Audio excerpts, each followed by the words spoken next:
Gentlemen, today my topic of discussion is acids and bases, which are part of your syllabus of semester 3 core course C5. Today I will discuss two of the important concept of acid and bases.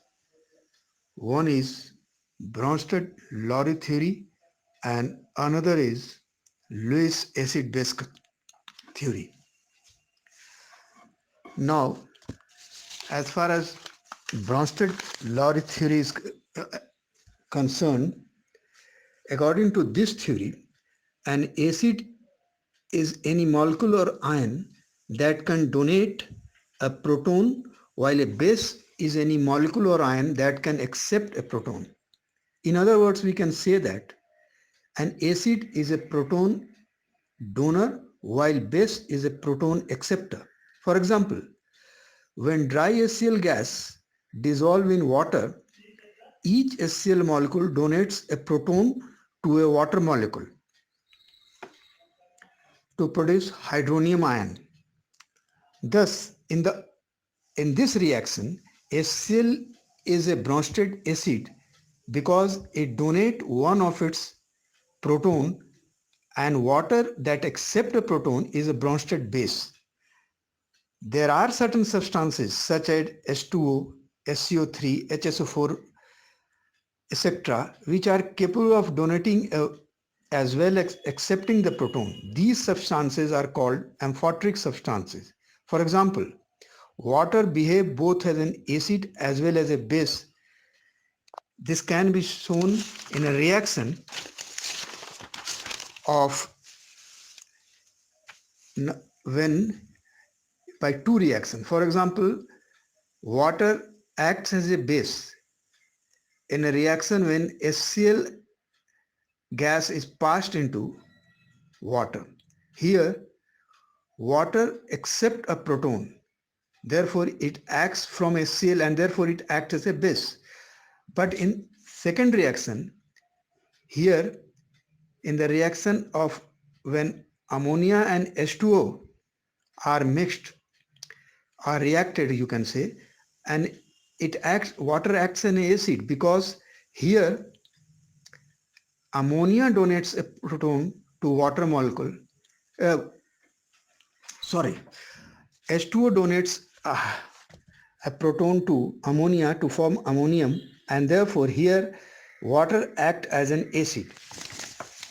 From this concept, we also get a concept of conjugate acid-base pairs. The base formed from an acid is referred to as conjugate base of the acid. Similarly, acid formed from a base is called conjugate acid of the base. This can also be explained by the following reaction in which HCl gas is reacted with ammonia. Here, HCl donate a proton to ammonia molecule to form ammonium ion and chloride ion. Now, as we know that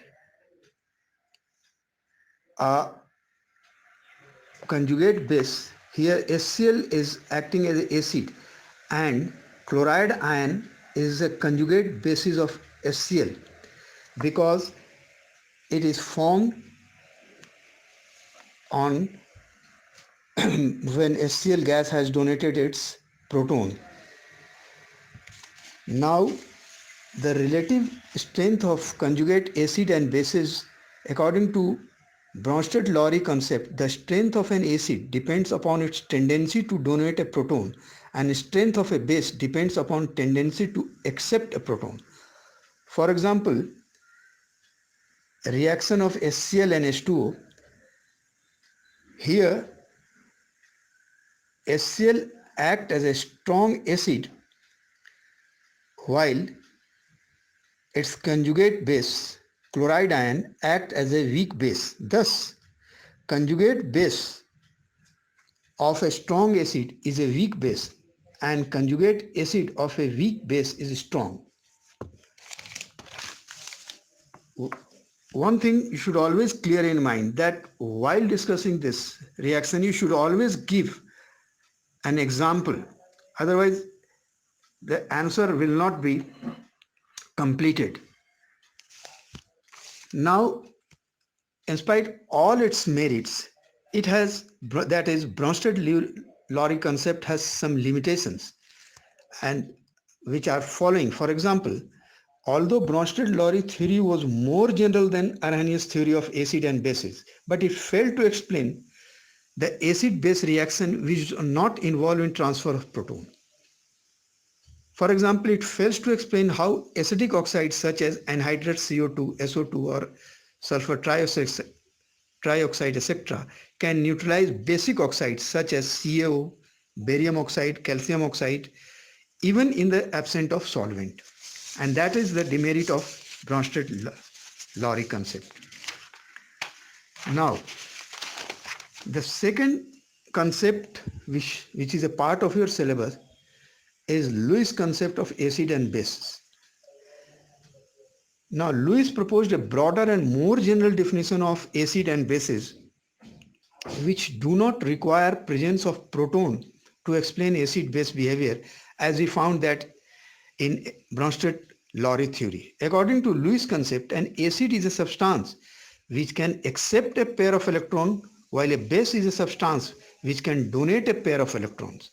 It means that this theory can also be said that it is an electronic theory of acid and base. Acid-base reaction, according to this concept, involves donation of electron pair by a base to an acid to form a coordinate bond.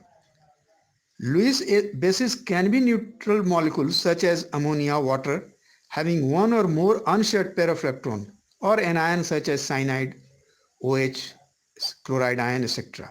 Lewis are the species having vacant orbital in the valence shell of one of its atoms. The following species can act as a Lewis acid. For example, molecules having incomplete octet, for example, boron trifluoride, or simple cation, for example, H plus ion, or molecule in which the central atom has a vacant orbital and may acquire more than an octet of valence electron. For example, silicon trifluoride, because in silicon trifluoride central atom silicon has vacant orbitals which can accommodate more than octet of the valence electron, and therefore it acts as an Lewis acid. And fourth is molecule containing multiple bonds, for example, carbon dioxide. Now, in my lecture, as I don't have the opportunity to explain it on your board, you please, while preparing notes, you please explain all these types of Lewis acid by example. Now, important question arises, as all Bronsted bases are also Lewis base, but all Bronsted acid are not Lewis acid. That is, Lewis bases generally contains, now the explanation of this answer is that Lewis bases generally contain one or more lone pair of electrons, and thus they can also accept a proton. That is, they behave as Bronsted base. Thus, all Lewis bases are Bronsted bases. On other hand, Bronsted acids are those which can give a proton. For example, HCl, H2SO4, but they may not be capable of accepting a pair of electrons, and hence we say that all Bronsted acids are not Lewis acid. Thank you. If you have any doubt regarding this lecture, you please share it with me on my WhatsApp. I will give the answer of your doubts, or rather I will clarify your doubts either through the YouTubes of the college or I will just give the answer through WhatsApp to your WhatsApp group. Okay, thank you.